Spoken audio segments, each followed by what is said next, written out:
Virat Kohli, Rohit Sharma is there அவங்களோட எண்டுக்கு வந்துட்டாங்கல்ல sir, அவங்களோட கெரியரோட எண்டுக்கு. ஏன்னா, கண்டிப்பா வந்து ரோஹித் சர்மாவ இந்த 5த் டெஸ்ட்டுக்கு அப்புறம் கேப்டன்சி பண்ண வைப்பாங்க அப்படின்ற இது எனக்கு தோணல சார். ஏன்னா, அடுத்த 2 இயர்ஸ் சர்க்கிள் இருக்கு. அவரோட ஏஜ் ஒரு ஃபேக்டர் இருக்கு.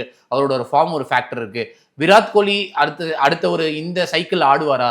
World test championship. ரோஹித் சர்மாவை பொறுத்த வரைக்கும் அவருடைய டேஸ் ஆர் நம்பர்ட், அவ்வளவுதான். விராட் கோலியோட ஃபிட்னஸ் படி பார்த்தா அவர் இன்னொரு சைக்கிள் ஆடக்கூடிய ஃபிட்னஸ் இருக்கு. பட் ஃபார்மை ரீடிஸ்கவர் பண்ணோன்னா சில டெக்னிக்கல் சேஞ்சஸ் அவர் பண்ணி தான் ஆகணும். No doubt about it. அது என்ன டெக்னிக்கல் சேஞ்சஸ்னு சொல்கிற அளவுக்கான பொசிஷனில் நான் கிடையாது.